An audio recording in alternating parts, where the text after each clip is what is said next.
Good morning to all of you. My name is Rajni Mishra and I am teaching you pharmacognosy and phytochemistry second, that is the subject of BPharm third year. Now, today we will study about the drug that is Asafoetida. Asafoetida is a resin containing drug. Asafoetida या जो भी हमारे resin containing drugs हैं उनमें हम क्या करते हैं, उनके पर्टिकुलर रूट्स, राइजोम्स या फिर स्टेम्स में एक इंसिजन लगा के, एक कट लगा के, जो हमारा एक्सुडेशन मतलब जो उसमें से जब हम कट लगाते हैं ना तो जो हमें लिक्विड सेमी लिक्विड मिलता है उसको हम पर्टिकुलर वो हमारा एग्जैक्टली रेजिन के फॉर्म में होता है और ये अलग अलग कॉम्बिनेशन में प्रेजेंट होता है। तो यहाँ पर हम बात करेंगे पर्टिकुलर एसाफोटिडा की, जिसे हम हींग बोलते हैं। हिंदी में इसका जो नाम है हींग है, जो हम नॉर्मली हर इंसान अपनी डे टू डे लाइफ में यूज़ करता है। हम उसको ऐसा, ये हमारा एक होम रेमेडी की तरह हींग काम करता है। ये जो एसाफोटिडा है पर्टिकुलर, ये हमने आपको इसका प्लांट दिखाया सामने जो आपके पिक्चर में, ये इसका प्लांट है एसाफोटिडा के। ठीक है, नेक्स्ट स्लाइड हमारी है कि हम एसाफोटिडा के एक पर्टिकुलर ड्रग के अंदर, जो हमारी रेजिन कंटेनिंग ड्रग है, उसके अंदर हम क्या क्या पार्ट स्टडी करेंगे या क्या क्या पॉइंट्स को हम स्टडी करेंगे। तो सबसे पहले उसका सिनोनिम, नेक्स्ट उसका biological source, third is geographical source, means उसकी जियोग्राफी क्या है, वो कहाँ से उसका प्रोडक्शन होता है, उसका कल्टिवेशन कलेक्शन कहाँ पर होता है। नेक्स्ट इज़ मॉर्फोलॉजी, यहाँ पे हम मॉर्फोलॉजी की बात करेंगे। देन इस microscopy, then its chemical constituent जो हमारे फाइटो एक्टिव कॉन्स्टिट्यूएंट ड्रग में प्रेजेंट है, जिसकी वजह से कोई भी ड्रग हमारी एक्टिविटी शो करती है, वहाँ यहाँ केमिकल कॉन्स्टिट्यूएंट्स में हम उसके बारे में स्टडी करेंगे।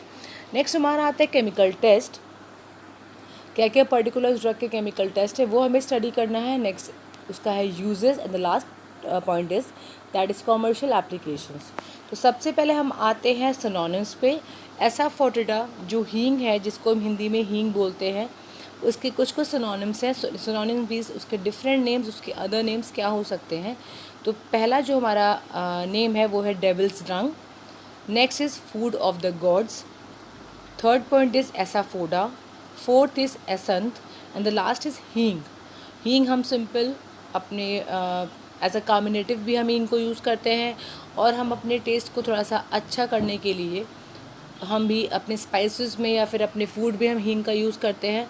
और इसके बहुत सारे फार्मास्यूटिकल यूजेस भी हैं हींग के, एज़ कम्पेयर हमारे घर में जो हम यूज़ करते हैं उसके अलावा भी कुछ फार्मास्यूटिकल यूजेस भी हमारे हींग के होते हैं, हमारे एसाफोटिडा के होते हैं।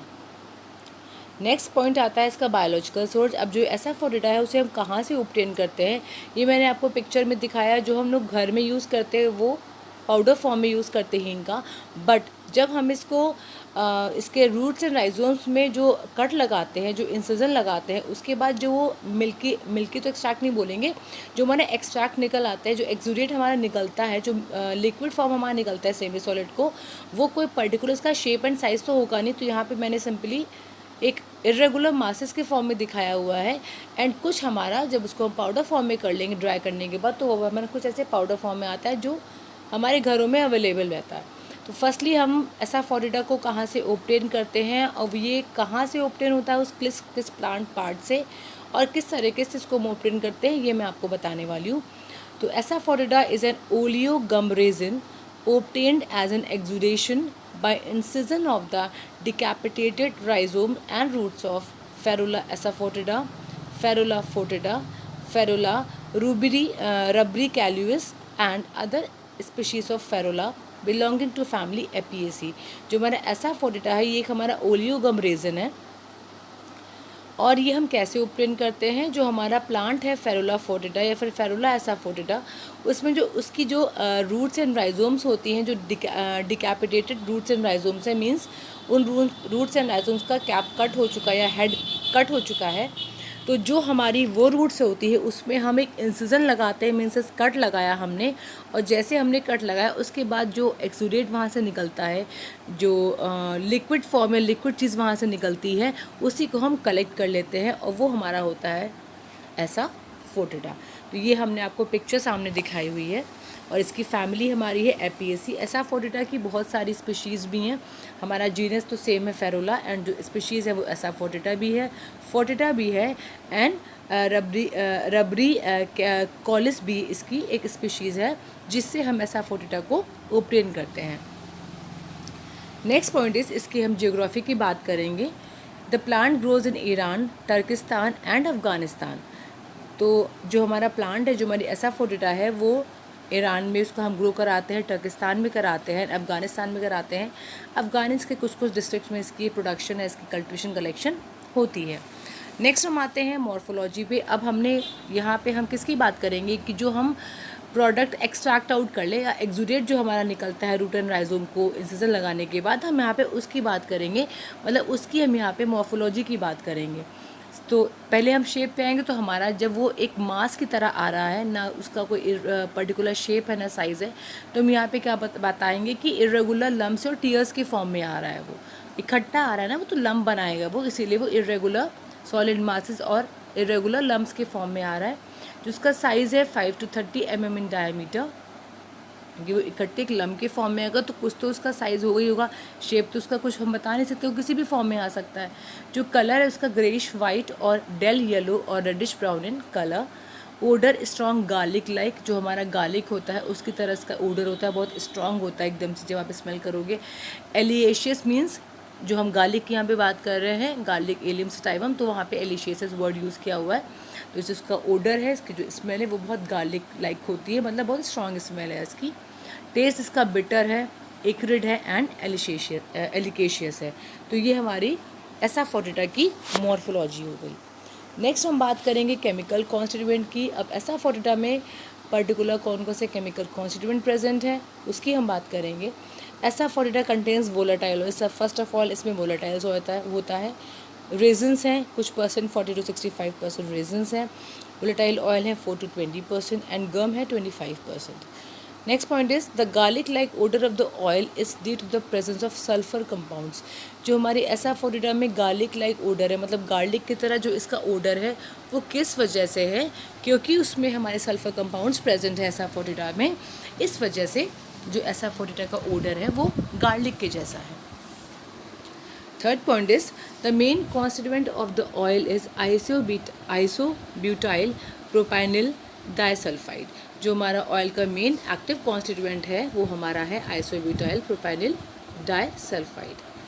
The flavour is largely due to R2-butyl 1-propenyl disulfide and 2-butyl 3-methylo-allyl disulfide both as mixtures of distereoisomers। तो जो हमारा फ्लेवर है वो इन दोनों कंपाउंड्स की वजह से है। And the last point is asafoetida also contains phellandrene, सेक-butyl propenyl disulfide, geraniol acetate, bornyl acetate, alpha terpineol, myristic acid, camphene, myrcene, limonene, fancon, eugenol, linalool, geraniol, isoborneol, borneol, and these compounds are also present in the asafoetida. Now next is हमारे chemical structure आते हैं। यहाँ पे मैंने कुछ कुछ chemical structure बताए हुए हैं। जो हमारे एम्बेलिक एसिड है, एम्बेलिफेरॉन है, फेरुलिक एसिड है, एसाफोटिडीन है एंड फोटिडीन है। ये हमारे कुछ केमिकल स्ट्रक्चर्स हैं। क्योंकि हमारा जो एसाफोटिडा है उसमें resins, volatile oil and gum present होता है, उसके अंदर कौन कौन से एक्टिव कॉन्स्टिट्यूएंट प्रेजेंट है, यहाँ पे मैंने उनका स्ट्रक्चर आपको दिखाया हुआ है। तो ये हमारे कुछ स्ट्रक्चर्स हैं एसाफोटिडा के। नेक्स्ट हम आते हैं उसके केमिकल टेस्ट पे। तो फर्स्ट हमारा जो केमिकल टेस्ट है एसाफोटिडा को ये कहता है on trituration with water it produces a milky emulsion. कभी आप लोग घर पे ट्राई करिएगा कि आप जो एसाफोटिडा को एक वाटर में मिक्सअप करेंगे तो एक ना मिल्की सा इमल्शन बना लेता है, मतलब सिंपल है, मिल्की सा कलर देता है, मिल्क की जैसा। बहुत ज़्यादा मिल्क तो बहुत वाइट होता है, बट ये थोड़ा सा हल्का होता है, तो वो एक मिल्की इमल्शन फॉर्म कर लेता है। Next point is the drug is boiled with hydrochloric acid 5 ml for some time. Second chemical test में हमें क्या करना है, हमने सिंपल 0.5 ग्राम ड्रग ले लिया, उसको हमने HCl के साथ बॉयल कर दिया। इट इज़ फिल्टर्ड, देन हमने इसको फिल्टर आउट कर लिया and ammonia is added to the filtrate. Simple जो हमारा हमने सिंपल ड्रग लिया उसमें हमने HCl को एडअप किया, मिक्स किया, बॉईल किया। उसके बाद हमने क्या किया, उस जो हमारा सॉल्यूशन है उसको हमने फ़िल्टर आउट कर लिया। ऊपर जो हमारा आएगा बटर पेपर पे वो हमारा फिल्टर पेपर पे वो हमारा प्रेसिपिटेट होगा, और नीचे जो हमारा आएगा वो हमारा फिल्ट्रेट होगा। उस फिल्ट्रेट में हमने फिर अमोनिया को एडअप किया। अ ब्लू फ्लोरेसेंस इज ऑब्टेन, एक ब्लू फ्लोरेसेंस ऑब्टेन होगा। इससे हमें कंफर्म कर सकते हैं कि जो हमने ड्रग ली है उसमें रेजिन्स प्रेजेंट है। Third chemical test is to the fractured surface at 50% nitric acid. Simple हमने फ्रैक्चर सरफेस की यहाँ पे बात कर रहे हैं, तो हम रूट और राइजोम के केस में फ्रैक्चर्ड एक मॉर्फोलॉजी में वर्ड आता है फ्रैक्चर। तो सिंपल हमने क्या किया है, रूट एंड राइजोम ले लिया और उस पर हमने 50% नाइट्रिक एसिड को डिप कर दिया या उस पर डाल दिया, तो उस जगह पे जो उसकी फ्रैक्चर्ड सरफेस है वहाँ पे हमें ग्रीन कलर प्रोड्यूस होगा। The last chemical test is to the fractured surface of the drug add sulphuric acid 1 drop. Simple हम दोबारा भी वही काम करेंगे, जो हमारा फ्रैक्चर्ड सरफेस है ड्रग का, उस पर हम 1 ड्रॉप सल्फ्यूरिक एसिड को एडअप करेंगे। A red colour is obtained which changes to violet on washing with water.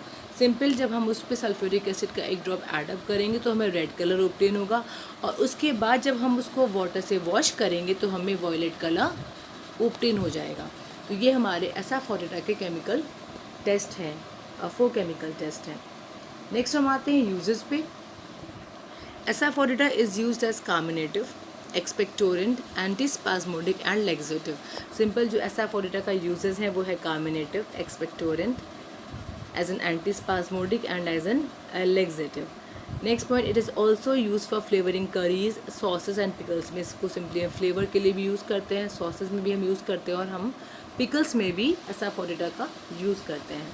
And third point is used as an enema for intestinal flatulence. Flatulence means यहाँ पर है कि इंटेस्टाइनल मीन्स पेट का फूल जाना। उस case में हम SF-40 का यूज़ करते हैं in hysterical and epileptic affections, in cholera, asthma, whooping cough and chronic bronchitis. अक्सर छोटे बच्चों में ये हम करते हैं कि अगर उनको गैस्ट्रिक प्रॉब्लम है तो हम सिंपल कोई मेडिसिन देने के बजाय हम एक घरेलू तरीका जो होता है वो हम सिंपल उसको हींग को बच्चों को खिला देते हैं, जिस वजह से उनको थोड़ा सा हेल्प होता है, क्योंकि हींग को या SF-40 को हम एज ए कार्मिनेटिव भी यूज़ करते हैं, और ये हमारा इंटेस्टाइनल फ्लक्टुलेंस में भी इसका यूज़ होता है। नेक्स्ट हमारा आता है कॉमर्शियल एप्लीकेशंस। अब SF-40 की कॉमर्शियल एप्लीकेशंस क्या क्या है। It is one of the ingredient of the preparation known as Madhu Doshantak, that is Jamuna pharma. जो हमारी जमुना फार्मास्यूटिकल इंडस्ट्री कंपनी है वो एक प्रिपरेशन बनाती है मधु दोशांतक। इसमें जो हमारा SF-40 है उसका एक यूज़ है, क्योंकि SF-40 के बहुत सारे यूजेस हैं। हमारे स्पाइसेस में भी उसको यूज़ करते हैं, हम पिकल्स बनाने के लिए भी यूज़ करते हैं, और हमारे फार्मास्यूटिकल यूजेस भी बहुत सारे हैं SF-40 के। इसीलिए जो ये जमुना फार्मा है ये स्किन प्रिपरेशन में SF-40 का यूज़ करते हैं। That's all for today. Thank you so much.